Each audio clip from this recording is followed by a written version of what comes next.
Bonjour à tous, j'espère que vous allez bien. Aujourd'hui, une vidéo pour vous faire part de la sortie du livre L'histoire de la charité, les 9 premiers siècles de l'ère chrétienne de Léon Lallemand. Le voici, un petit livre de 170 pages, donc pour ceux qui n'aiment pas énormément la lecture, c'est un livre que vous pouvez lire assez rapidement.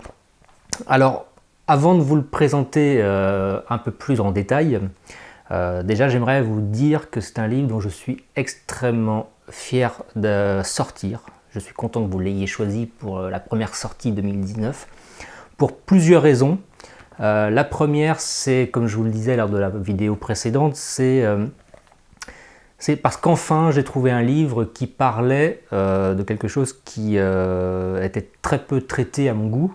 C'est l'impact, l'implication, le travail monumental de l'Église d'institution à travers les siècles, puisque dans l'imaginaire collectif, en tout cas moi je l'ai entendu assez fréquemment, trop fréquemment, ça en devenait pénible, c'est la responsabilité de l'Église dans énormément de maux dans la société. Voilà, l'Église était responsable de tout, tout le temps et pour toujours. Et moi j'avais quand même l'impression que c'est d'intuition, hein, avant que je m'intéresse au sujet, que c'était pas tout à fait ça. Et ce livre, alors c'est pas le premier, enfin je veux dire ce sera pas le seul puisqu'il y en aura deux à la suite de celui-ci, l'histoire de la charité au Moyen-Âge et à l'époque contemporaine. Donc vous allez voir l'évolution de la charité, et l'évolution de la charité sera en fonction aussi de l'implication de l'Église. Donc grâce à ce livre, vous allez avoir une somme considérable d'arguments, si vous n'en avez pas, évidemment, à opposer aux personnes qui vous diront par exemple que l'Église n'a rien apporté, ou alors qu'elle a fait, au pire, qu'elle a fait beaucoup de mal à la société et qu'on aurait pu s'en passer. Donc ce livre vous montrera tout ce que l'Église a apporté à la chute de l'Empire romain et au début de ce qu'on appellera plus tard la France. Et c'est juste monumental, la société était en déperdition, s'effondrait. Il y avait énormément d'indigents, de pauvres, etc. Et sans cette institution forte, je pense qu'un certain nombre de personnes, hommes, femmes, enfants, auraient passé des temps très compliqués. Et on peut en tout cas leur dire merci à tous ces prélats, tout ce qu'ils ont apporté, tous les sacrifices qu'ils ont faits. Voilà, alors je vais m'arrêter là. Je vais vous présenter en détail ce livre et rester jusqu'à la fin de cette vidéo, hein, puisque je vous ai réservé une petite surprise à la fin de la vidéo. Voilà, alors c'est parti pour une petite présentation du livre. Alors le livre commence très justement et très normalement par parler des préceptes de l'Évangile. Évidemment, quand on parle de charité, il faut bien expliquer, bien comprendre d'où ça vient, hein. Et ça ne vient pas de nulle part, ça vient évidemment des évangiles. Donc ce premier chapitre vous fera un petit rappel, hein, pour ceux qui n'ont pas de culture religieuse en tout cas, d'où vient cette notion de charité et pourquoi elle est essentielle dans la religion catholique.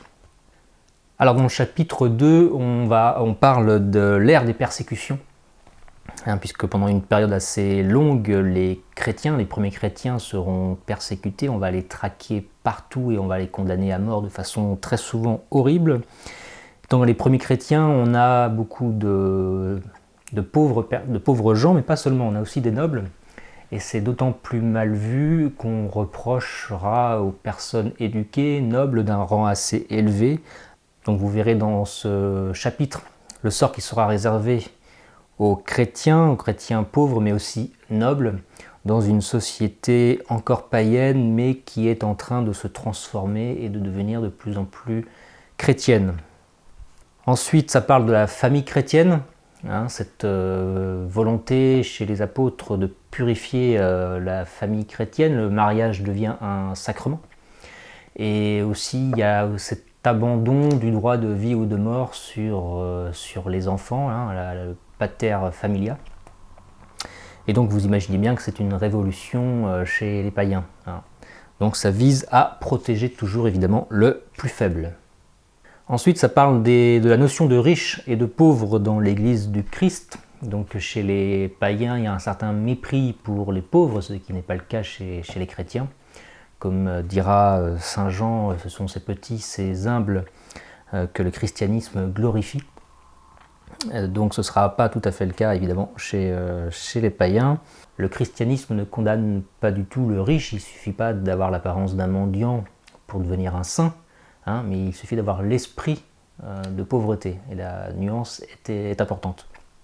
Et plus nous avançons dans le temps et plus la charité s'organise avec la création des diaconies. Les diaconies, ce sont des institutions qui organisent la charité envers les plus faibles, les plus pauvres. Et donc je vais juste vous donner une petite citation, selon saint Paul et les constitutions apostoliques, l'évêque est le pilote du navire, l'homme de Dieu, il doit être gardien de la science, saint, irréprochable, sobre, prudent, chaste, désintéressé, modeste, plein de mansuétude, libéral envers les orphelins, les veuves, les malheureux, hospitalier, prompt à rendre service. C'est à lui que sont remises les offrandes faites en faveur des pauvres, il n'est responsable de sa gestion que vis-à-vis de Dieu seul. Donc comme vous pouvez le constater, une responsabilité énorme, et donc vous allez voir un petit peu comment s'organisent les différentes strates dans la hiérarchie ecclésiastique, que ça aille du moine, le prêtre, l'évêque et jusqu'au pape. Et donc vous verrez un petit peu comment s'organise cette société fraîchement, nouvellement chrétienne, et comment l'aide aux plus indigents, aux plus pauvres de cette société va se mettre en place au fil des siècles. En 251, les veuves, les indigents assistés à Rome sont au nombre de plus de 1500. Dans une lettre adressée à saint Cyprien, le clergé romain expose que malgré la persécution de Dèce et la vacance du siège épiscopal, on continue à secourir les veuves, les infirmes, les prisonniers, les exilés, ainsi que les catéchumènes malades. Les secours consistent en vêtements, chaussures, aliments, boissons, sommes d'argent. Les fidèles riches donnent des repas aux pauvres désignés par les diacres. Voilà un petit peu ce qu'implique la responsabilité, le travail des prélats chrétiens vers la fin de l'Empire romain. Ensuite, ça parle des évêques en présence des empereurs et des barbares. Donc à partir de l'édit de 313, les évêques vont prendre d'autres responsabilités en plus que celles ecclésiastiques. Alors par exemple, lorsqu'un évêque comme Ambroise se dresse en face de Théodose, couvert du sang répandu à Thessalonique, les peuples comprennent qu'une force nouvelle est constituée au milieu de ce monde livré aux violences et à l'arbitraire. Viennent d'autres périls, viennent les affres de l'invasion et de la conquête, viennent le flot d'une barbarie envahissante qui emportera toutes les digues et où sombreront tous les pouvoirs redoutés la veille. La direction est donnée, on sait d'où peut venir la défense, d'où peut renaître l'espoir et la confiance. L'histoire nous montre en effet les évêques ne reculant pas devant les envahisseurs, sentinelles qui veillent sans se lasser, arrêtent les conquérants et lancent l'anathème contre les traîtres livrant aux barbares les cités de l'Empire. Si le matelot placé en vigie, dit un pape, ne doit point abandonner son navire lorsque le temps est calme, il le peut encore moins au milieu de la tempête. Donc là, les prélats, particulièrement les évêques, auront une responsabilité donc autre qu'ecclésiastique, comme je le disais, et en viendront à avoir des responsabilités un petit peu plus politiques. Ils vont être un peu plus impliqués dans la société de l'époque. Nous arrivons ensuite à une époque où l'Église va tenter de lutter contre l'esclavage, l'Église et ses apôtres, ses prélats. Basile, Jean Chrysostome, Ambroise, Jérôme, Augustin, pour ne citer qu'eux, parlent donc comme les écrivains de l'ère des persécutions. Doctrine, moyens d'action sont identiques. Suivant ces illustres docteurs, l'avarice, la cupidité insatiable, passion basse et honteuse engendrent la servitude. Les esclaves possèdent une âme égale en dignité à l'âme des ingénus. Ils reçoivent de Dieu les mêmes grâces et possèdent la même noblesse d'origine. Ces esclaves sont nos frères et nous ne saurions rougir de les regarder comme tels, puisque notre Seigneur n'hésite point à leur donner ce titre. Nous devons en conséquence les traiter avec douceur, humanité, ne pas les meurtrir de coups de verge, les charger de fer, sans néanmoins négliger les justes réprimandes et les corrections nécessaires à leur propre amendement. Donc dans ce chapitre, Vous verrez le travail considérable opéré par l'Église, par les prélats, les évêques, les papes, les moines, les prêtres, pour lutter contre l'esclavage, puisque évidemment dans la religion catholique, il y a une égalité en dignité entre tous les hommes. Dans cette société violente, païenne, l'Église va s'employer aussi à racheter les captifs, les prisonniers. Ça participera évidemment à secourir et à venir en aide aux plus faibles d'entre nous. Encore une fois, un petit extrait du livre. Quelle situation cruelle est la leur. Un jour où ils vivent heureux, entourés de leur famille au milieu de compatriotes, le lendemain, entraînés par une bande armée dans un pays lointain, sauvage, ils se voient réduits à de durs travaux soumis aux caprices de maîtres dont la langue même leur est inconnue. Pour les femmes, les jeunes filles, quel danger sans cesse renaissant. Aussi, les communautés chrétiennes, les âmes pieuses, mettent-elles tout en œuvre afin de secourir ces victimes de la force brutale.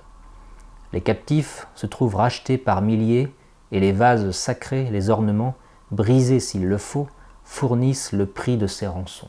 Voilà, donc vous voyez comment l'Église, et à quel prix surtout, au prix d'ornements brisés, de vases sacrés, l'Église est prête à racheter les captifs. Nous avançons à travers les siècles et au chapitre 6, le livre parle des établissements hospitaliers, de la nature et de l'organisation des établissements hospitaliers. Encore une fois, vous allez voir comment l'Église met en place ces institutions, ces établissements toujours au service des plus pauvres et comment elle s'organise. Les asiles d'Orient et d'Italie, affectés aux pauvres, aux infirmes, aux malades, se forment insensiblement par suite de la transformation naturelle des œuvres préexistantes en présence de besoins nouveaux. Au cours des premiers siècles de l'ère chrétienne, les évêques accueillent les voyageurs, les nécessiteux, tous ceux sollicitant aide et assistance. C'est dans leur propre demeure qu'ils distribuent les secours, soit par eux-mêmes, soit par l'intermédiaire des diacres. Les derniers, qui secondent les diaconesses, vont à leur tour porter à domicile les aumônes, les consolations de toute nature. Donc vous voyez l'implication des prélats, des évêques qui vont jusqu'à mettre à disposition leur propre maison au service des plus pauvres, et ce sera le cas pendant des siècles. Et enfin, dans la troisième et dernière partie, vous verrez donc les peuples qui en Occident remplacent l'Empire romain, et vous verrez les actions incroyables du saint pape Grégoire Ier, qui fera un travail titanesque, incroyable. Donc encore une fois, un dernier extrait du livre, un peu plus long celui-ci, à dater du 5e siècle, après les victoires d'Alaric, de Genséric, de tant d'autres chefs barbares, l'autorité effective sur l'Italie et les vastes régions de l'Occident échappe, sauf à de rares intervalles, au César de Byzance, et ces contrées se trouvent livrées à la force brutale. Heureusement, en présence du flot montant de la barbarie, l'Église possède une force supérieure reposant sur les convictions et les sentiments moraux. La papauté est debout entre les conquérants et les empereurs. Les papes, saint Grégoire Ier en tête, prennent sur eux de pourvoir aux besoins publics lorsque l'inaction des lieutenants de l'Empire d'Orient devient trop évidente. Ce grand pape se plaint amèrement à l'empereur Maurice de l'abandon de l'Italie. Pour garder Pérouse, on laisse Rome à découvert, et il voit de ses yeux des Romains la corde au cou comme des meutes de chiens conduits en France pour être vendus au marché. Quels sont ces hommes de Dieu qui, gardiens de la ville éternelle, en demeurent les maîtres? Nous les voyons pleins de charité envers les pauvres, protecteurs du clergé, compatissants, généreux, empreints de douceur, sachant écarter de Rome les affres de la famine. Leur histoire se résume dans la vie de Grégoire. Avant de se faire moine, il abandonne aux pauvres tous ses biens et sert lui-même les mendiants hébergés dans l'hôpital construit par lui, à la porte de sa maison paternelle, changée en monastère.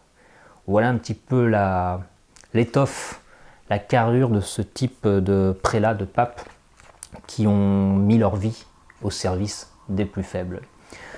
Donc voici en substance ce que vous trouverez dans ce livre, l'histoire de la charité, les 9 premiers siècles de l'ère chrétienne par Léon l'Allemand.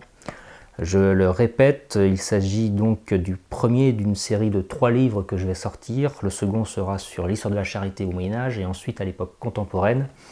Donc avec ce livre, je tiens vraiment à ce que vous l'ayez tous, pour que vous puissiez comprendre pour ceux qui ne savent pas, et que vous puissiez avoir des éléments tangibles pour ceux qui en ont un peu plus connaissance de l'apport de l'institution de l'Église à travers les siècles et surtout au tout début de ce qu'on appellera la France et à la fin de l'Empire romain. Ça vous donnera des armes, des éléments tangibles à expliquer à ceux qui pensent le contraire, et dans notre société ils sont nombreux. Et donc pour que vous l'ayez tous entre les mains, je vais pendant une semaine, puisqu'il est à 17 €, ce livre de 170 pages, je vais vous le mettre à 15 € exceptionnellement pendant 7 jours. Voilà. Donc dépêchez-vous de le commander en suivant le lien qu'il y a dans la description. Je vous remercie de m'avoir écouté, j'espère que ce livre vous donnera envie de le lire. Je vous souhaite une très bonne journée, merci encore de me suivre et de me soutenir. Je vous dis à très vite, en attendant, vive la France, à bientôt, salut.